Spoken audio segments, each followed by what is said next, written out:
I'm going to actually sage the place a little bit before I say what I am about to say here today. This is absolutely a sage-worthy opinion. Just want to kind of do my due diligence a little bit to make sure that I don't invite evil forces onto this channel by what I'm about to say. What I am about to say is, or rather what I am about to do is recommend that you read a book by a ostensibly straight white guy instead of reading Hanya Yanagihara, a woman of color's book, A Little Life, because the ostensibly straight white guy wrote the better one. Hello and welcome back. I'm sorry if I look a little bit sheared today. I just got back from getting my hair cut literally like 5 minutes ago, and my hair is actually still a little bit wet. It hasn't really had time to grow into itself at all, so you get sheared me this time, and you also get outfit repeater me, because I don't know, I feel like this always, I promise I cycle through way more outfits than this channel makes it seem. I know I wore this exact shirt just a couple of videos ago. I promise I have other outfits that I wear. Today we are drinking Mount Olympus tea.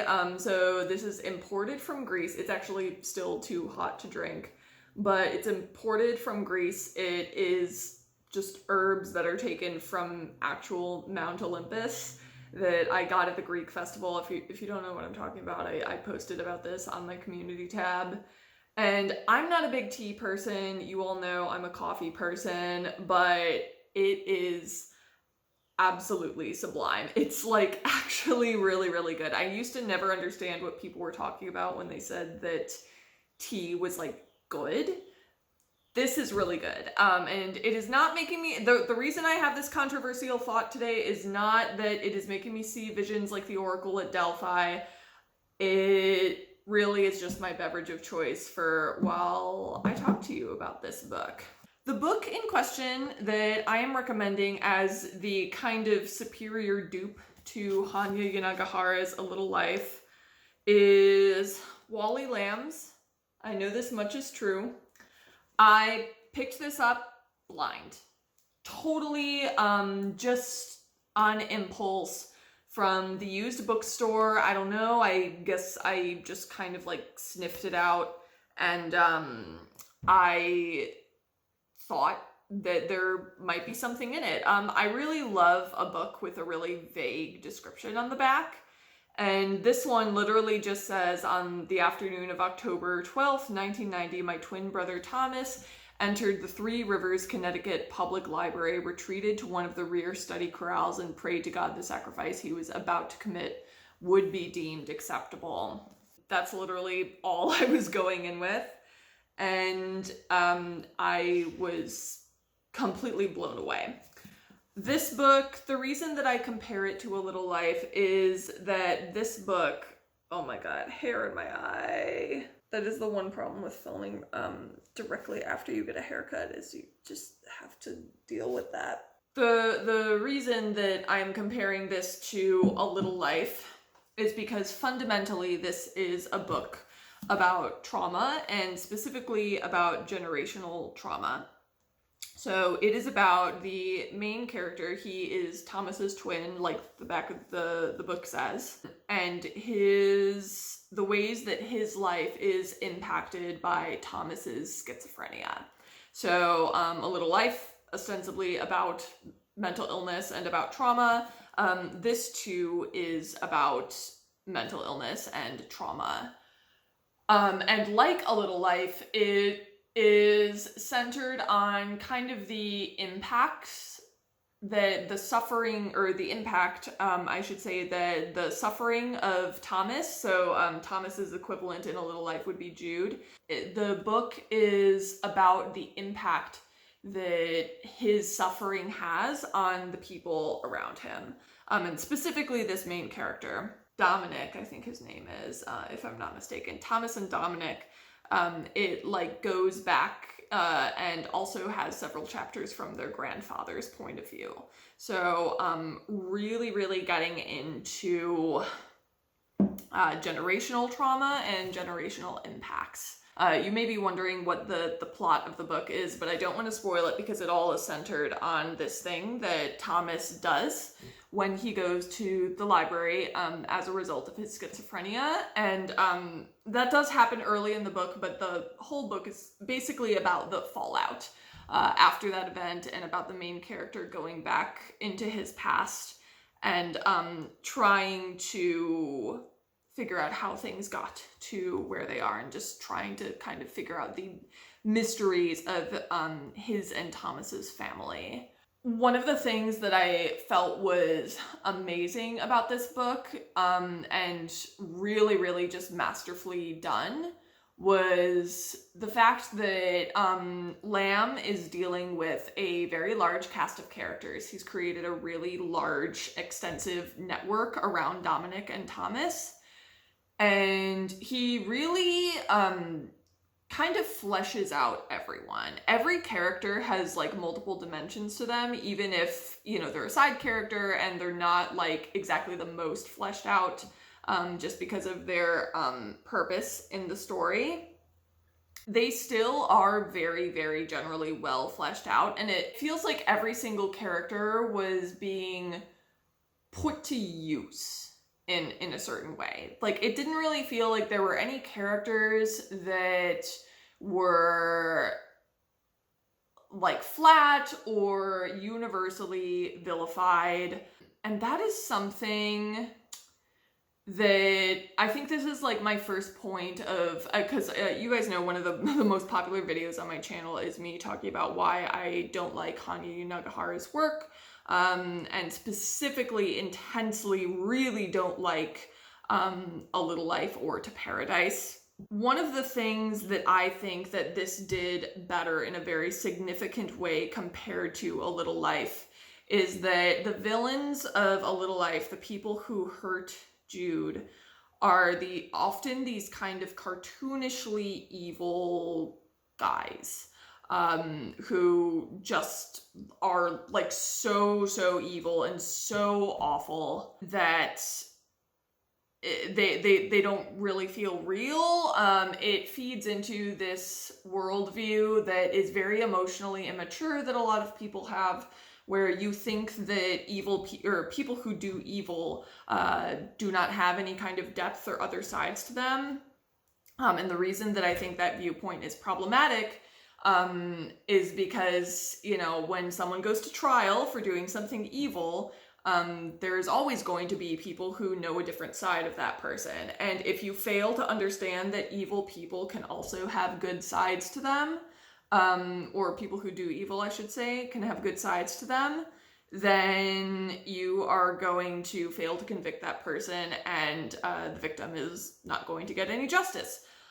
Which is why I think that Lamb's approach, where, you know, the characters who are really, really awful, like the guy who is trafficking child pornography and the abusive father and, you know, Dominic himself is kind of a bully, and he bullies Thomas, his twin brother, sometimes. The fact that the people who did those things are fleshed out in this multi-dimensional way actually really emphasize the tragedy of it rather than undercutting it. When you are not living in this world where people who do bad things are cartoonishly evil, like supervillains, it actually makes the story more tragic, not less tragic, and it also makes it intensely more relatable. So I really liked that the bad guys of this book, including the one whose perspective it is told from, I really, really liked that they had these really uncomfortably nice sides to them. Like, you know, the abusive father, like just dealing with health issues and you know, showing kindness to Dominic and even sometimes to Thomas. The fact that he has these sides to him is very uncomfortable as a reader, but in a really, really good way, because it feels intensely relatable to how dealing with abusive people is really uncomfortable in real life, because they always have these good sides to them. So that was another thing that I really, really liked about this. Another thing that I felt that this did a lot better than A Little Life, and this may really surprise a lot of people, was intersectionality. And again, that may be like really, really surprising to a lot of people, but because this is the one written by the ostensibly straight white guy, as opposed to, you know, the woman of color author. But I felt that the way that this novel dealt with intersectionality and intersectional issues, so issues of race and sexuality, ability, just really felt like that was more effectively done and better integrated into the story than in A Little Life. I distinctly remember there was this one scene at the very beginning of A Little Life where all of the friends were sitting around this table and they were like kind of going around and like sharing their races. I remember in A Little Life there also was this really uncomfortable side plot where this one biracial character, I forgot what his name was because it's been so long since I've read it, but he was just like dealing with like this intensely, like, I don't know, like this intense self-hatred for being biracial and calling himself these slurs for biracial people. And it never rang as authentic. It always felt like, oh, and now is the time when we're going to talk about that, you know, like it never really felt authentic. This novel, I really wasn't going in expecting any kind of like intersectionality at all in this, but I actually felt like, maybe with the exception of women's issues, and the way it handled women's issues was not bad, but I just didn't feel like that was as like well done as some of the other things. And specifically, this deals a lot with indigeneity and with indigenous issues, and that was not something that I was expecting going in. But the depth with which that was woven into the plot of this, and the primary indigenous character that I'm thinking of, like his story is so just like I can't even describe it. It is so well done. It is really, really tragic, but really, really dignifying at the same time. He, I think, is probably my favorite character in this entire book. And the scenes where he is dealing with like anti-indigenous racism and dealing with I don't want to spoil it, but like some other major issues that affect indigenous people in the United States, those were just like, I was stopped in my tracks. Like I couldn't stop reading. I didn't want to continue reading. It was just like actually so brilliantly done. So for that reason, I would really, really recommend it. Class issues also really well handled here too. And then I feel like there were, oh, and then like ability also. I felt like the way that this discusses schizophrenia and kind of the way that it approaches it, like the imperfection of medication, the problems with institutionalization, and God, so many things going into that, and the connection that it has to abuse specifically, really, really amazingly done. And you'll notice that rather than doing what Yanagihara, I felt, was trying to do, and trying to include as many identity groups as possible in this kind of like superficial manner, Lamb kind of like built this cast of characters, and this town had identities arise for the characters authentically, rather than just trying to like shove each of them into some different like identity category box. And I should say here also that looking back on that Yanagihara video, I do think that she was writing to market. Like, I don't think that she is inherently like a bad or ignorant person or anything, because I think that when she was writing A Little Life, we were all in this mentality of kind of playing Oppression Olympics a little bit, and like trying to really tokenize representation in books in a way that I feel like now we are kind of starting to come out of a little bit, because readers have just gotten fed up with that, and they don't want tokenized representation. They want authentic and really deep, well represented characters, and that is what I feel like is present in this. But I think that A Little Life is more like a product of its time. And part of the reason why I also feel like going in with like ability, and how you can tell that this author really cares about it. He also touches on veteran status, as well as, it's the last one that I'm thinking of, touches on veteran status, immigrant experience. I think I mentioned class already, but class is there too. But you can see here that he actually has a sources list at the back of this book. So these are all of the sources that he consulted when he was researching schizophrenia. He's got some here on the immigrant experience. He has some on Native American experiences. So you can see that he truly cares about doing his research, and also wants his readers to be well-versed in these issues as well, if this book makes them curious. And, like, again, not trying to take stabs or not trying to like jab at all, but I have heard that Yanagihara kind of bragged about not doing any research on things before she wrote A Little Life. I think specifically it was trauma and just depression that she said that she didn't do any research on before writing. And maybe we don't know the whole story about that. Maybe she was implying with that comment that she didn't do research because she herself had suffered with it. But I know that I personally could kind of tell that it wasn't well researched. That is another thing. So the intersectionality, I feel like, is much better done.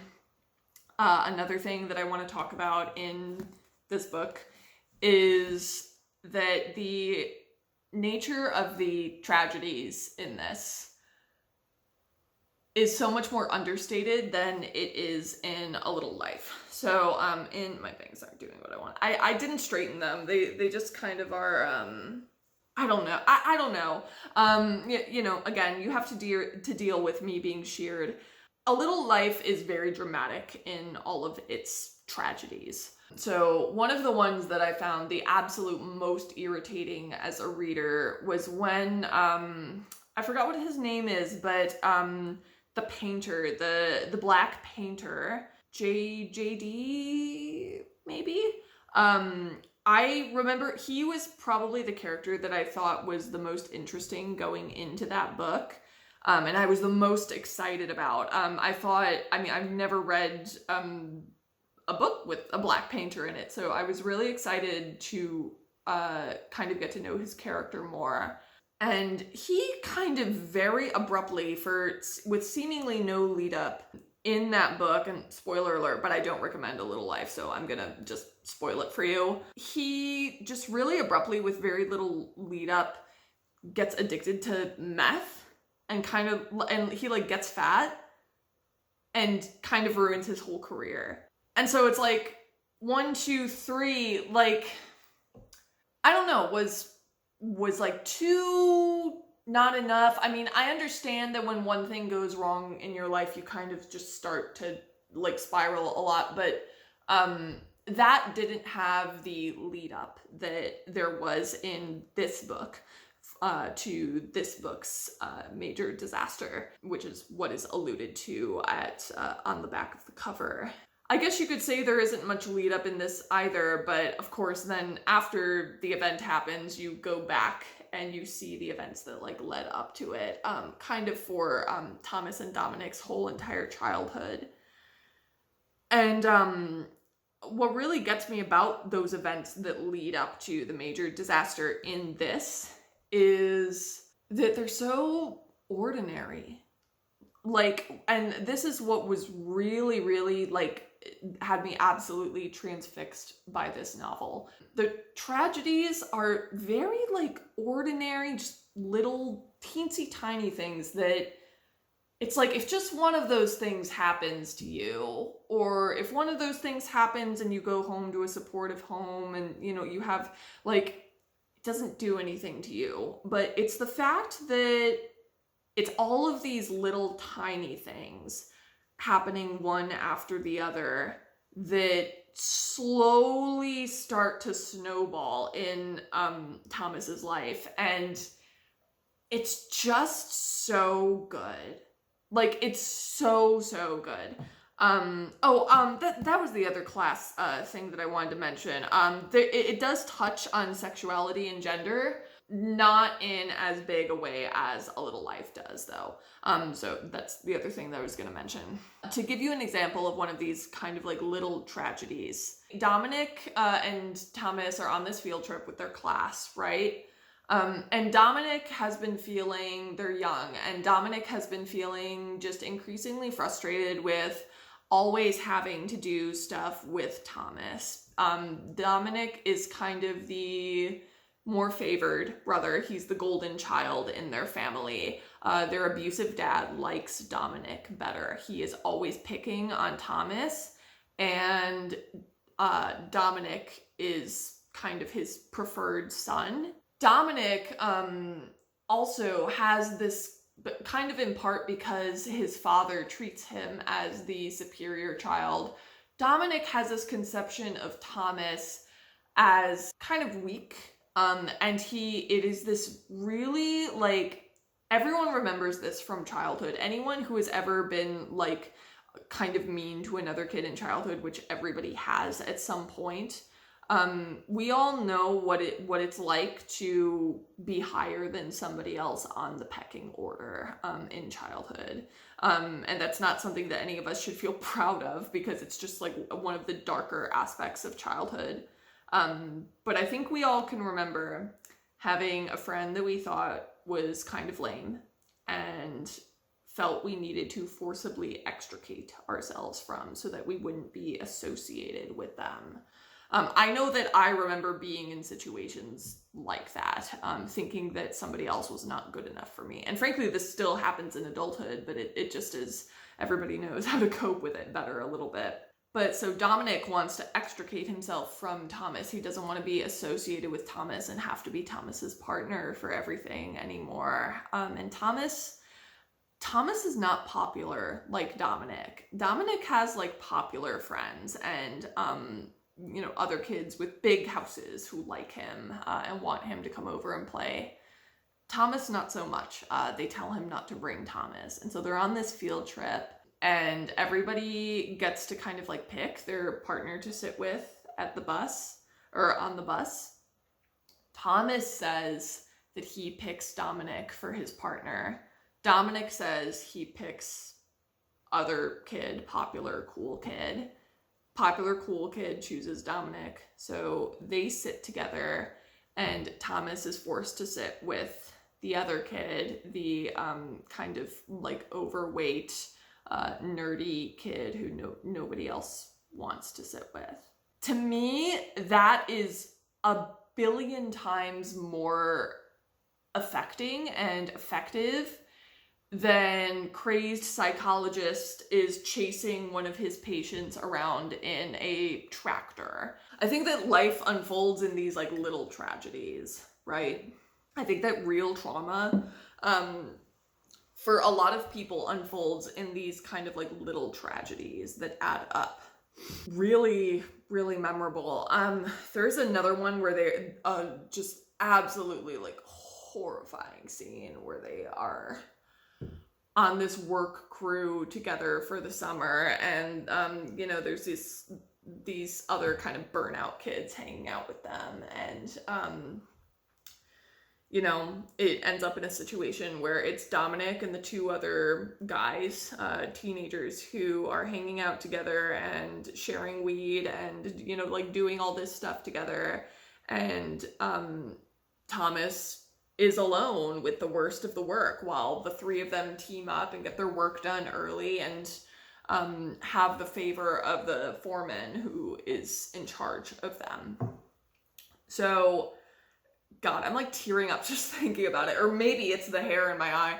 I don't know. I just don't, I was not affected in this way by A Little Life. I think that the tragedies in this are so fucking just like, I think they're more effective because they are realistic and they are things that could actually happen in people's lives. And maybe you as a reader will recognize some of these things as having happened in your life, or like as things that you have witnessed. Moments with parents, moments with teachers, and these are the little things that kind of add up to Thomas just spiraling in the way that he does, and yeah, developing schizophrenia. If everybody is telling you to read A Little Life and you are a little bit hesitant to read it, maybe because of things that you have heard about it, I would recommend that you take a chance and read I Know This Much Is True instead.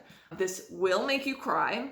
It reads relatively quickly, I think, despite its size, which is not something that I could say about A Little Life. The only, I think, two complaints that I have about this, and one of these is a small complaint and the other one is a very large complaint that is the last reason why I would say that this is well, kind of a parallel to A Little Life in some ways. My first complaint is that I thought that the scenes where Dominic was working with the therapist, who does not chase him with the tractor, I thought the scenes where Dominic was working with a therapist were a little bit ham-fisted for me. They just weren't totally working for me. The other complaint that I have about this is kind of in the way that this approaches abusers. And I think I am in my I no longer give a fuck about abusive people's feelings era, right? That is just like the point in my healing journey that I am currently on. I think there are one or two things that Dominic did in this book that are completely unforgivable and that made me not like him very much. This is the flip side of Lamb really fleshing out all of his characters, including the abusive one. I just kind of felt, I don't know, I mean, it is realistic sometimes when the abusive people win, but I felt that over and over again, the victims of abuse in this novel face very, very bad endings. I can think of 3 separate instances where that happens in this book. Like the people who are the absolutely most mistreated face unspeakable endings. I don't know why I was numbering that on my fingers. I don't know, if you're like in recovery from shit happening to you or being mistreated by people, tread carefully with this one, because the most mistreated characters in this book do not have happy endings, and that is actually pretty much universal. And then the book instead decides to focus on the recovery of the people who enabled the abuse. or who were abusive themselves. And that puts me in a position where, because the way I'm comparing it to A Little Life is the kind of like no hope for abused, traumatized people thing, right? Because that was Yanagihara's whole approach, was that she was like, there are some people who are just too traumatized and beyond help and will never recover, which I hated about A Little Life. But this, my issue is, it's not just with the fact that it also has that in it, which, regardless of whether or not it's realistic, it's like, I guess I don't think that books should just be about depicting perfect reality, exactly as it is in our physical world. I think that books should have a little bit of idealism in them, actually, and that is reflected a lot in my own work. I don't know, I kind of got like to a point at the end of this where I was like, you know, where Dominic is like owning up to the things that he has done to Thomas and the ways that he sabotaged Thomas and the horrible things that he did, and you know, causing what happened to Thomas and Thomas's eventual end to his story, which I won't spoil for you, but it just like gets to a point where I'm kind of like, why should I care about you recovering from what you did to this person? Do you know what I mean? And so that, and this was not just with Dominic, but this was also with some other characters. Like this book, and I also like this about this book, even though I'm actively criticizing it. I think it is very, very interesting and very spicy to write something about recovering not from abuse, but from having abused and mistreated another person. I don't know, it's just, I feel like most people wouldn't even go there. But because he went there, it also is very uncomfortable at points, and I have a tenuous relationship with that aspect of this book. So be ready to like have conflicting emotions about this book if you're going into it. It is not just meant to like make you kind of blind cry like A Little Life. It is a much more complicated sorrow that this is depicting. And it is for that reason that I saged the place, because for that reason that I would recommend this over A Little Life. I think that this is a superior depiction of sorrow. I think it is vastly more complex. Yeah, I kind of liked its approach to a lot of social issues more than how Yanagihara approached it. Yeah, this book is A Little Life to me. Let me know if you have read I Know This Much Is True, what you think of it. I've read other stuff by Lamb. I guess there's an HBO series that is based off of this one. Potentially interesting. Let me know if you've seen that. Let me know if there are other videos you'd like to see from me, what you thought of this one, and other than that, I will see you next time. Bye!